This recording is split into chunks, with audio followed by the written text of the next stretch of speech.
अखाड़ा परिषद के अध्यक्ष महंत नरेंद्र गिरी की मौत के मामले में यूपी सरकार ने सीबीआई जांच की सिफारिश कर दी है। आपको बता दें कि प्रयागराज में बाघंबरी मठ के अंदर महंत नरेंद्र गिरी को भू समाधि कल दे दी गई। इसके पहले उनके पार्थिव शरीर की यात्रा संगम तट पर गई, जहां उन्हें तीनों नदियों के जल से स्नान कराया गया। पार्थिव शरीर का उनका पोस्टमार्टम किया गया, 5 डॉक्टरों की टीम ने किया। फिलहाल पोस्टमार्टम रिपोर्ट वो सार्वजनिक अभी तक नहीं की गई है। डॉक्टरों ने करीब 2 घंटे तक पोस्टमार्टम किया। वहीं कल महंत नरेंद्र गिरी की मौत को खुदकुशी के लिए उकसाने के आरोप में उनके शिष्य आनंद गिरी और आद्या तिवारी को 14 दिनों की न्यायिक हिरासत में भेज दिया गया। और इस वक्त लखनऊ में हमारे वरिष्ठ सहयोगी कमाल खान ज्यादा अपडेट के साथ जुड़ रहे हैं। कमाल, यहां पर पोस्टमार्टम हो चुका है, उसकी रिपोर्ट कब तक आने की उम्मीद है? और जिस तरह से महंत की मौत का यह पूरा मामला उलझा हुआ है, यूपी पुलिस और एसआईटी जांच कर रही थी, इस बीच खुद मुख्यमंत्री ने सीबीआई जांच की सिफारिश कर दी है। क्या लगता है इस केस में ऐसी कई बातें हैं जो परत दर परत अभी सामने आना बाकी है? देखिए, ऐसा है कि पोस्टमार्टम रिपोर्ट ऑफिशियली नहीं बताई है, लेकिन अनऑफिशियली जो हमारे सोर्सेज वहां बताते हैं, उनका कहना है कि मौत जो है पोस्टमार्टम में मतलब दम घुटने से मौत पता चली है, यानी हैंगिंग से मौत हुई है उनकी। एक तो ये इश्यू है।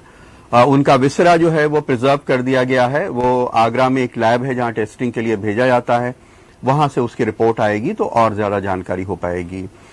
दरअसल बहुत सारे लोग कॉन्ट्राडिक्टरी बयान इसके ऊपर दे रहे हैं।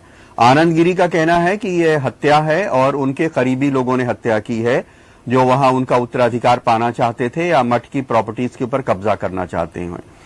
मठ के बारे में कहते हैं कि 1000 बीघे से ज्यादा जमीन उसके पास गुजरात में, महाराष्ट्र में, राजस्थान में, उत्तर प्रदेश में, मध्य प्रदेश में, तमाम जिलों में, नोएडा में बहुत तकरीबन 1200 बीघा जमीन मठ के पास है। जो लेटे हुए हनुमान जी का मंदिर है, उसकी कमाई कहते हैं कि करोड़ों में है, क्योंकि यह संगम पे है और प्रयागराज में सबसे ज्यादा श्रद्धालु यहीं पे आते हैं, इसी मंदिर में आते हैं। तो बहुत सारे लोग आरोप लगा रहे थे कि यह सुसाइड नहीं है। रामविलास वेदांती का कहना था, महंत धर्मदास ने यह कहा था, एक कैलाशानंद गिरी हैं जिनका कहना था मैं 20 साल से उनको जानता हूं, ये उनकी हैंडराइटिंग नहीं है। तो हमें लगता है कि सरकार ने इस वजह से इसको सीबीआई को दिया होगा कि यूपी पुलिस के ऊपर किसी तरह की आंच ना आए और कोई उनकी विश्वसनीयता के ऊपर सवाल ना खड़ा करे। लेकिन फिलहाल जो अभी तक पुलिस ने जांच की है, उसकी जानकारी, उसकी जांच इस दिशा में थी कि यह सुसाइड है और उन्होंने ये खत अपने आप लिखा है। लेकिन सबसे बड़ा मुद्दा उसमें सिर्फ यही एक सवाल है कि उन्होंने लिखा कि मेरा शिष्य आनंद गिरी मेरी कोई फोटो या वीडियो मॉर्फ करके वायरल करने वाला था किसी महिला के साथ गंदी बात करते हुए। ये अल्फाज उन्होंने इस्तेमाल किए हैं। तो इस अंदेशे में कि कोई हमारा चरित्र हनन भविष्य में करेगा और हम सुसाइड कर लें, ये बहुत ना समझ में आने वाली बात है।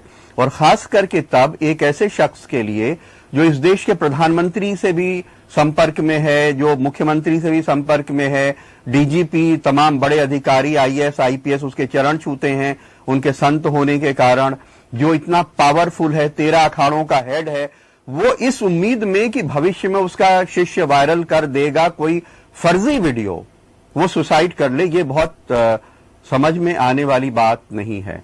तो अब अगर ये आनंद गिरी बता सकते हैं कि ये कौन सी वीडियो थी, वो कैसी थी जिसके कारण, या तस्वीर थी जिसके कारण उन्होंने सुसाइड कर ली। अगर कोई फर्जी वीडियो है तो जाहिर है कि वो साबित भी हो जाएगा, वो आदमी पकड़ा भी जाएगा।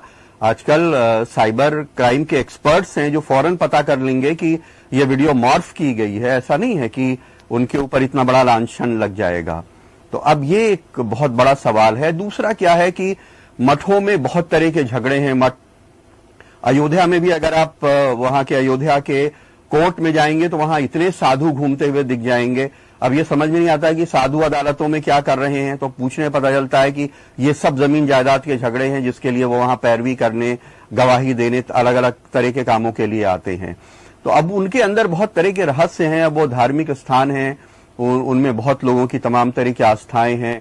अभी कई तरह के वीडियो ऑडियो चैट बहुत सारे वायरल हो रहे हैं जो उनके महंत जी के करीबी शिष्यों के बारे में हैं, जिनको लेकर के तमाम अभी विवाद हुए हैं इस प्रकरण में भी। अब उनकी क्या सच्चाई है ये तो कोई जांच से ही पता चल सकता है, लेकिन धार्मिक संस्थाओं में लोगों का विश्वास कायम रखने के लिए, लोगों की श्रद्धा जो आस्था है उसको बहाल रखने के लिए ये बहुत जरूरी है कि इसके पीछे क्या है उसकी तह तक पहुंचा जाए।